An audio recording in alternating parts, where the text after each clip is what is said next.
রসুলের পক্ষে দেখে এই শিশু আর যদি পাওয়া যাবে। সম্মানিত উপস্থিতি,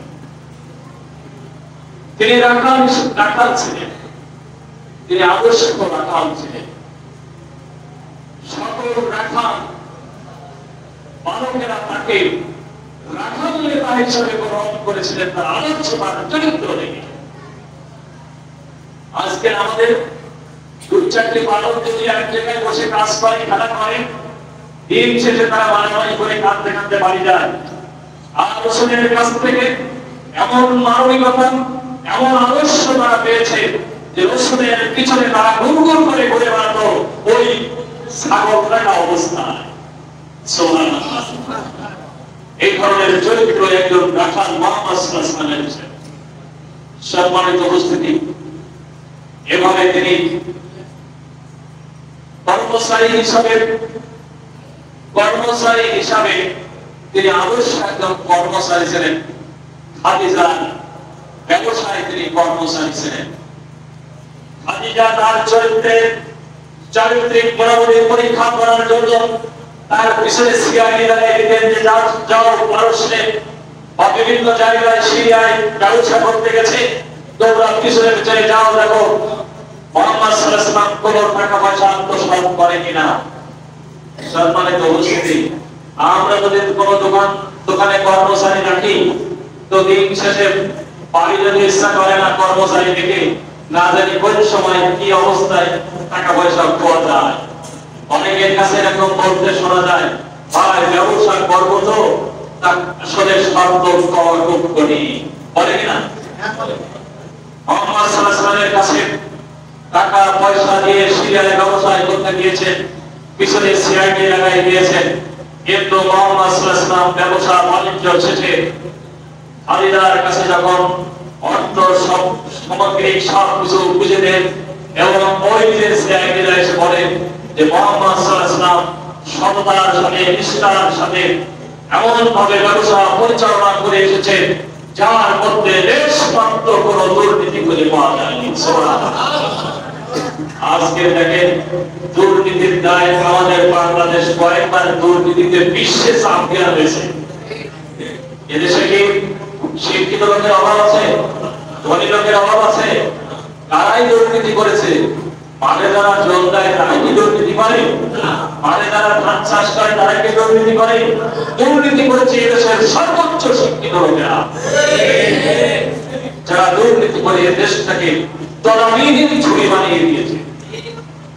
সম্মানিত উপস্থিতি, তাই আদর্শ যদি গ্রহণ করতে হয়, দুর্নীতিমুক্ত দেশ যদি গঠন করতে হয়, দুর্নীতিমুক্ত সমাজ যদি তৈরি করতে হয়, দুর্নীতিমুক্ত কর্মচারী যদি পেতে হয়, তাহলে রসুলের আদর্শ থেকে শিক্ষা গ্রহণ করে দেশ, সমাজ, জাতি পরিচালনা করতে হবে।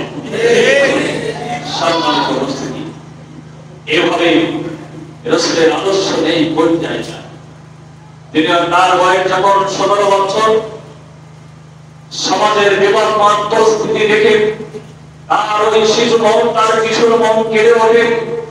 এই সমাজে এত অনৈতিকতা, এত অমানবিকতা, যে সমাজের মানুষ কন্যা সন্তান জন্মগ্রহণ করলে লজ্জায় সেই কন্যা সন্তানকে পাথর মেরে হত্যা করে, সেই কন্যা সন্তানকে জীবন্ত খবর দেয়, সেই সমাজে রাসূলের করিম সাল্লাল্লাহু আলাইহি ওয়াসাল্লাম বেড়ে উঠছেন। তার অন্তরের ভিতরে রক্তক্ষরণ হয়, তার কান্নায় দু চোখের পানি দরদর করে পড়তে থাকে। তাই তিনি চিন্তা করেন এই সমাজ পরিবর্তন করতে হবে। এই সমাজ যদি পরিবর্তন না করা যায়, তাহলে এই সমাজের মানুষ তো কোনো মানুষ নয়, এই সমাজ তো পশুর সমাজে পরিণত হয়ে যাচ্ছে। সম্মানিত ভাইরা, এই জন্য রাসূল করিম সাল্লাল্লাহু আলাইহি ওয়াসাল্লাম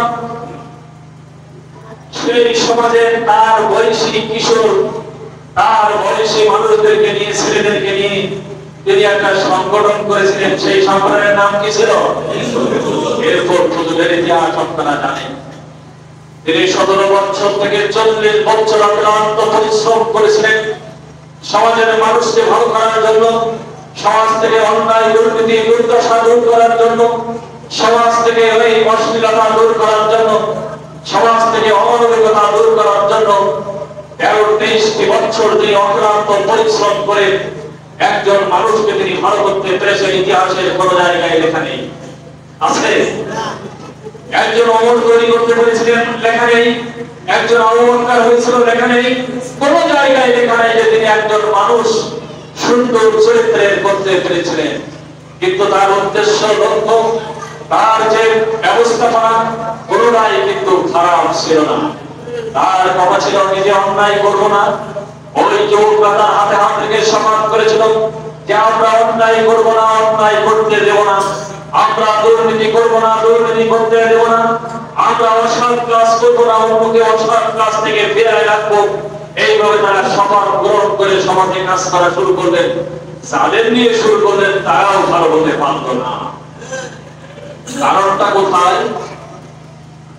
অপরাধটা কোথায়? মোহাম্মদ সাল্লাল্লাহু আলাইহি না, তিনি তো ওই সমাজের মধ্যে এমন চরিত্রের মানুষ ছিলেন যে সমাজে একটি ভালো মানুষ খুঁজে পাওয়া যেত না, যে সমাজে একটি সুন্দর মানুষ খুঁজে পাওয়া যেত না, ভালো মনের মানুষ খুঁজে পাওয়া যেত না, সেই সমাজের ওই বর্বর জাতির মানুষেরা তার চরিত্রে মাধুর্যে বন্ধু হয়ে তাকে আলামিন আর স্বাধীন করে রাখত।